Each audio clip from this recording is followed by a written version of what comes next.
جو کیپٹلسٹ دنیا جیتی وہ اس جیت سے تو فائدہ مند اور مستفید ہوئے، لیکن جو اثرات تھے وہ ہمارے ملکوں میں خصوصی طور پر افغانستان اور پاکستان میں زیادہ آئے۔ اس لبرل طبقے نے دوسری طرف اگر ایتھنو نیشنلزم کے نام پہ بلوچستان کے کانٹیکسٹ میں خصوصی طور پہ اگر تخریب اور ٹیرر کسی بھی آرگنائزیشن نے اس کو انیشیٹ کیا، اس کو انہوں نے پولیٹیکل پرابلم کے ساتھ جوڑنے کی اور بیان کرنے کی کوشش کی، اور جو ڈائگنوسس تھا وہ دونوں طرف سے کنفیوزنگ ابھر کے سامنے آ رہا تھا۔ لگ رہا تھا کہ there was a good violence and there was a bad violence. وہ وائلنس جس کی بنیاد ایک مذہبی تصور، ایک مذہبی عقیدے کی بنیاد پر ہو، اور چونکہ ایک انٹرنیشنل انوائرمنٹ بھی ایسی بن چکی تھی جہاں پہ entire international establishment religious violence کو کنڈیم کر رہی تھی اور اس کو کنٹین کرنا چاہ رہی تھی، تو یہ آوازیں اپنے آپ کو مین سٹریم اور مضبوط سمجھ رہی تھی۔ ساتھ میں ظاہر ہے جس طرح کے ہمارے اوپر اثرات پڑے ہماری سیاسی قیادت پہ، ہمارے لا انفورسمنٹ ایجنسیز پہ، اس نے مزید تقویت بخشی۔ لیکن بلوچستان کو خصوصی طور پہ اس سے علیحدہ کر کے دیکھا اور سمجھا گیا۔ مجھے بڑی خوشی ہو رہی ہے آنریبل کولیگ نے یہاں پر وائلنس کو سمیٹا ہے اور یہ میسج کنوے کرنے کی کوشش کی ہے کہ اسٹیٹ ہوڈ میں، اسٹیٹ بلڈنگ میں، انسٹیٹیوشن بلڈنگ میں وائلنس کا پروگیٹو جو ہے، اس کی مینجمنٹ کا اختیار جو ہے وہ صرف ریاست کو ہوگا۔ یہ ویسٹفیلین کانسیپٹ آف اسٹیٹ میں ریاست پاکستان کے پاس اختیار، ریاست ہندوستان کے پاس، ایران کے پاس، یونائٹڈ کنگڈم کے پاس، امریکہ کے پاس، سب کے پاس یہ انہیرنٹ رائٹ ہے کہ اپنی ٹیریٹری میں وائلنس کا مینیجر وہ خود ہوگا۔ پرابلم ہمارے ہاں جناب یہ آ رہی ہے کہ جب اس کی وائلنس کی مینجمنٹ جن انسٹیٹیوشنز کی ذمہ داری آئین میں تقویض کی گئی ہے، ایک خلیج اور خلا ان کے بیچ میں پیدا کیا جا رہا ہے یا ہو چکا ہے، جس کی وجہ سے میں سمجھتا ہوں کہ بلوچستان میں اور ٹی ٹی پی کے خارجی محاذ پہ بھی جن لوگوں کو آپ نے یہ رول اسائن کیا ہوا ہے، اگر آپ ان کو بطور ولن پروجیکٹ کا محافظ، اپنے ملک کا محافظ تسلیم کریں، اور تسلیم کرنے کے ساتھ ساتھ جو لا فیئر کی ضرورت ہے وہ قوانین کی صورت میں ان کی ہیلپ کرے، اکوپمنٹ کی صورت میں ضرورت ہے وہ اس کی ہیلپ کرے، فائنینس ارینج کرنے ہیں، بیانیہ بنانا ہے، یہ تمام ملٹی پرونگ اسٹریٹجی کی جنگ ہے۔ دس از اے نیشنل وار۔ یہ فرنٹیئر کور کی، پاکستان ملٹری کی، آئی ایس آئی کی، ایم آئی کی، آئی بی کی کوئی آئسولیٹڈ لڑائی نہیں ہے۔ کیوں نہیں ہے جناب؟ جو یہ ٹیررسٹ ہے، میں بلوچ ٹیررسٹ کی اور خارجیوں کی طرف بھی آتا ہوں، انہوں نے آپ کے ریزالو پہ کام کر رہے ہیں کہ آپ تھک ہار کے یہ لڑائی ترک کر دیں، اور پنجاب کے صوبے کے جو رہائشی ہیں اور جو باسی ہیں ان کو خصوصی طور پہ نشانہ بنانے کا مقصد یہ نہیں ہے کہ یہ لڑائی بلوچ ورسز پنجابی کی ہے۔ میں قطعاً یہ تسلیم نہیں کرتا ہوں۔ اگر یہ صورتحال یہ ہوتی کہ ان ملیٹنٹس نے فیصل آباد فتح کرنا ہوتا، سرگودا فتح کرنا ہوتا، پھر تو یہ پنجابی ورسز بلوچ بات شاید میری سمجھ میں آ جاتی۔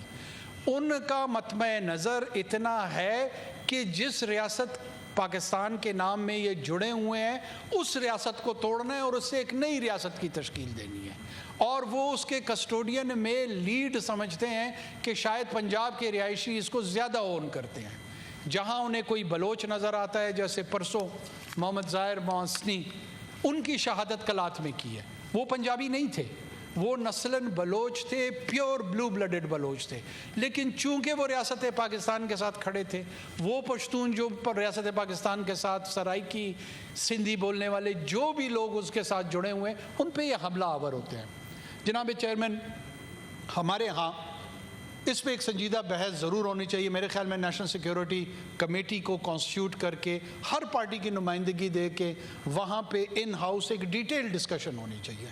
دو بیانیے آپ کے سامنے نظر آتے ہیں ہمیشہ، جو اپیزمنٹ کرتے تھے مذہبی بنیاد پہ، وہ بھی ہمارے ہاں یہ آرگو کرتے تھے کہ جناب آپ کو ٹی ٹی پی سے یا جو مذہبی شدت پسند ہے ان لوگوں کے ساتھ گفتگو اور ڈائلاگ کا راستہ اپنانا چاہیے، اور دوسری طرف ایک طبقہ جو ہے وہ طاقت کے استعمال پہ زور دیتا تھا۔ میں اپنی ناچیز رائے، ہمبل اوپینین میری یہ ہے کہ یہ دونوں ٹولز ہیں، ڈائلاگ بھی اور اپلیکیشن آف فورس بھی with the state. And result کیا ہے اس پہ کوئی بات نہیں کر رہا۔ آخر میں ڈائلاگ کی اپلیکیشن سے کیا چاہتا ہوں کہ اینڈ رزلٹ کیا ہو، یا اپلیکیشن آف فورس سے میں کیا حاصل کرنا چاہتا ہوں۔ جب تک ہم ان سٹیٹڈ گول کو واضح نہیں کریں گے اور اس کے لیے اسٹریٹجی ڈیزائن نہیں کریں گے، ڈیولپ نہیں کریں گے، بسا اوقات اس میں اپلیکیشن آف فورس آپ کو سوٹ کرتی ہے، ہیلپ کرتی ہے، اور بسا اوقات نیگوسیشن کو بھی آپ ایک جنگی حکمت عملی کے طور پہ اس کو استعمال کرتے ہیں، پرووائڈڈ دس کہ آپ کا اسٹریٹجک گول کلیئر ہو۔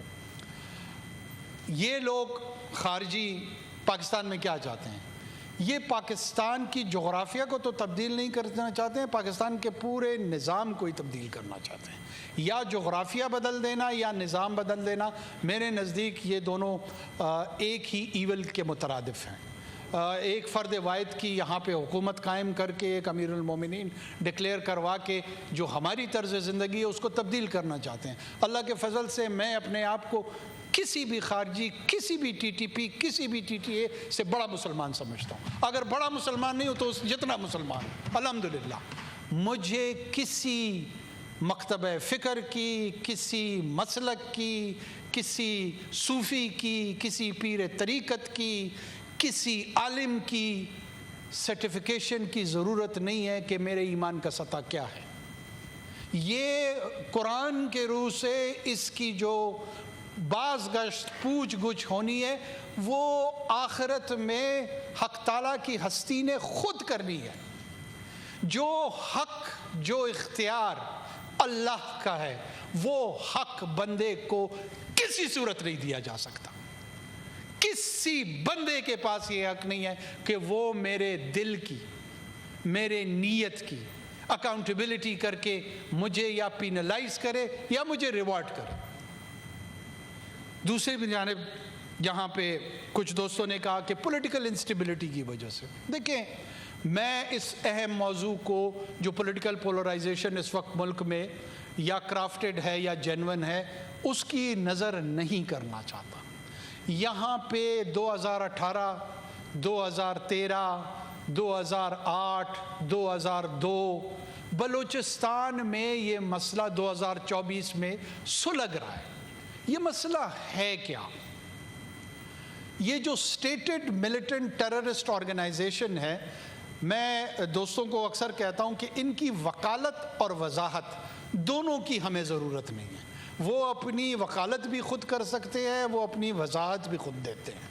ان کی اسٹیٹڈ پوزیشن جناب چیئرمین قطعاً یہ نہیں ہے کہ آپ نے یہاں کے سیاسی حقوق غصب کیے ہوئے ہیں، یہاں کے الیکشن ٹھیک ہوئے ہیں یا نہیں ہوئے ہیں، یہاں کے اکنامک رائٹس اور پولیٹیکل رائٹس وائلیٹ ہوئے ہیں۔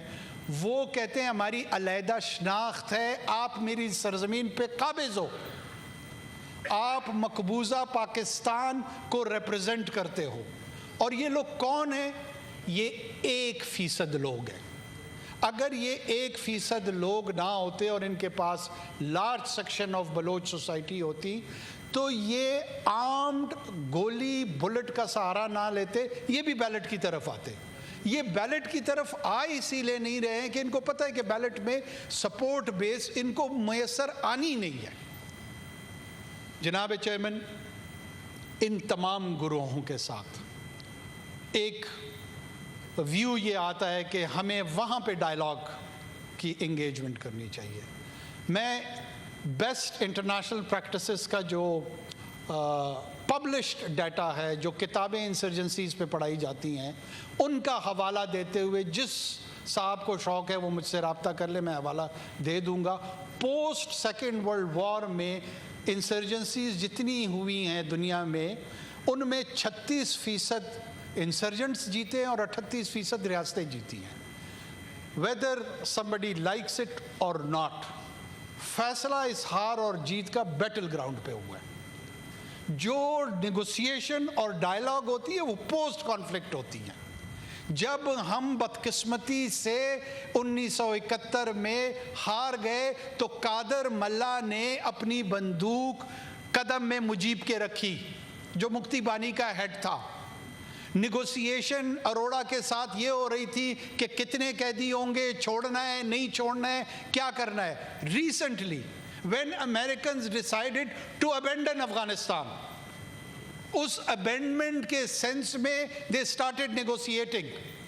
میں اس ڈیمانڈ کو ریٹریٹ کروں گا کہ وہ کون لوگ تھے جنہوں نے نیگوسیشن کی فیلسی, دھوکہ, ڈیلوژن, ایلوژن اس ملک کے لوگوں کو, جو کہ بدقسمتی سے بسا اوقات اپنی سادہ لوئی میں اس کو مذہب کی قربت سمجھتے تھے, اس کو پاکستان کے مفاد میں سمجھتے تھے, ان لوگوں کو مس لیڈ کیا. یہ وہ لوگ تھے جن کو ہمیں پریزیوم ہم نے یہ کیا ہوا تھا کہ ان کی اوپینین انفارمڈ اوپینین ہے. ان انفارمڈ اوپینین نے اس پارلیمان کو مس لیڈ کیا. جن صاحب کا فیلڈ کورٹ مارشل ہے, میں سمجھتا ہوں اس میں ایک سوال اس ہاؤس کی جانب سے جانا چاہیے کہ یہ نیگوسیشن کی جو ڈیلوژن تھی یہ انسٹیٹیوشن میں اور قوم میں اور فلور آف دا ہاؤس کیوں اور کیسے بیچی گئی, کس لیے مس لیڈ کیا گیا. کیا انیڈورٹنٹلی تھا, کیا یہ پروفیشنل شارٹ کمنگز تھی اس مخصوص فرد کی, یا کوئی ایل انٹینشن تھی. ان تینوں سوالات کا جواب ہمارے پاس آنا چاہیے. آج جو بدقسمتی سے معصوم لوگوں کی جانیں بلوچستان کی زمین پہ ان دہشت گردوں نے لی ہیں, اٹس ہائی ٹائم ہمیں اپنی انٹرنل کنفیوژن دور کر کے, میرے دوست نے, میرے آنریبل کولیگ نے سہولت کار کی بات کی, اس میں کوئی شک نہیں ہے کہ آپ سوسائٹی میں ایک مینٹل سپیس کریٹ کرتے ہیں فار دا ٹیررسٹ. جو ٹیررسٹ ایکچوئل ٹیررزم کر رہا ہوتا ہے وہ تو 2000, 3000, 4000 لوگ ہوتے ہیں, لیکن سوسائٹی میں مینٹل سپیس آپ ہزاروں, لاکھوں لوگوں کی تعداد میں ان کے لیے کریٹ کرتے ہیں. کبھی سول رائٹس کے نام پر, کبھی ہیومن رائٹس کی وائلیشن کے نام پر, کبھی نیشنلزم کے نام پر, کبھی پاکستانی نیشنلزم, کبھی بلوچ نیشنلزم, کبھی اسلامک نیشنلزم, کبھی پشتون نیشنلزم. یہ وہ ڈیلوژنل نعرے ہوتے ہیں جب آپ وائلنس کو ریشنلائز کرنا چاہ رہے ہوتے ہیں, اس کی ایکسیپٹیبلٹی کروانا چاہ رہے ہوتے ہیں. خدا را یہ وقت آ گیا ہے کہ جس طرح ایک دل میں پورے بدن سے آرٹریز اور وینز کے ذریعے دوران خون جو ہے اس کی رکاوٹ اگر آ جائے تو انسانی بدن کی موت ہو جاتی ہے. کسی بھی ریاست میں freedom of movement of its citizen یہ کیسے ہو سکتا ہے؟ ایسے بدبخت لوگ میں نے دیکھے جنہوں نے کمنٹ کیے ہوئے کہ پنجاب سے مزدور کیا لینے جاتے ہیں بلوچستان میں. یہ ہو سکتا ہے کہ کسی بدن میں کسی آرگن سے دل کی جانب خون نہ جائے یا دل سے واپس تمام آرگنز کی جانب خون نہ آئے. یہ ہوگا تو زندگی ہوگی. ریاست کی روح, ریاست کی زندگی ان 24 کروڑ لوگوں کی بلا خوف و خطر ایک جگہ سے دوسرے جگہ تک آنے میں پنہاں ہے, اور اس کو انشور کرنا پاکستان کے کانسٹیٹیوشن کی ریکوائرمنٹ ہے, آئین کی, قانون کی, اخلاق کی, شریعت کی, تمام جو ویلیو سسٹم ہے وہ اس کو سپورٹ کرتے ہیں. ہمیں پولیٹیکل ڈفرینسز کو چھوڑ کے تمام, اس میں اپوزیشن کو بھی دعوت دیتا ہوں, باقی جتنی جماعتیں ہیں سنجیدگی سے غور کریں, جو وے فارورڈ ہے اپنی کنسٹرکٹیو تجاویز حکومت کو, ٹریجری بینچز کو دیں, بلکہ ان پہ ڈیمانڈ رکھیں, ان پہ پریشر رکھیں کہ اینڈ رزلٹ میں ہمیں ایک پیسفل پاکستان چاہیے, ہمیں پلورلسٹک پاکستان چاہیے, ہمیں انکلوسیو پاکستان چاہیے. یہ سوشل ویلیوز سیٹل ہوں گی تو ہماری جو ٹرانزیشن ہے ڈیموکریسی کی ٹورڈ سیٹل ڈیموکریسی, وہ سفر بھی انشاءاللہ ہم کریں گے اور ضرور کریں گے. لیکن پہلے یہ بنیادی سوالات جو سوسائٹی کے ہیں ان کو ایڈریس کرنا ضروری ہے. اگر ہم یہ نہیں کریں گے جناب چیئرمین, تو بڑی تکلیف کے ساتھ مجھے یہ کہنا پڑ رہا ہے کہ پھر شاید داستان نہ ہوگی ہماری داستانوں میں. اللہ کرے اس سچویشن سے پہلے ریئلائزیشن ہمارے یہاں آئے, اور مجھے کامل یقین ہے آپ جیسے باقی زعماء مختلف سیاسی جماعتوں کے ہیں. میں کل ایک پریس کانفرنس میں محمود خان اچکزئی صاحب کو سن رہا تھا, ان جیسے لوگ, بہت مفید بات ان لوگوں نے کی کہ ایک سنجیدہ ڈیبیٹ شروع کریں. کیا طاقت کا استعمال ہونا چاہیے, کیسے ہونا چاہیے, نہیں ہونا چاہیے, نیگوسیشن نہیں ہونی چاہیے, ہونی چاہیے, کس کے ساتھ ہونی چاہیے. ان تمام باتوں پہ طنز کرنے کے, ایک دوسرے پہ جغد بازی کرنے سے رہ کر اس سے ڈی لنک کر کے ایک صحت مند گفتگو کی طرف آتے ہیں, تاکہ ہم ایک صحت مند معاشرے کی تشکیل کر سکیں, تاکہ ہم صحت مند ریاست کی تشکیل کر سکیں, اپنے لیے, اپنے آنے والی نسلوں کے لیے. بہت شکریہ جناب.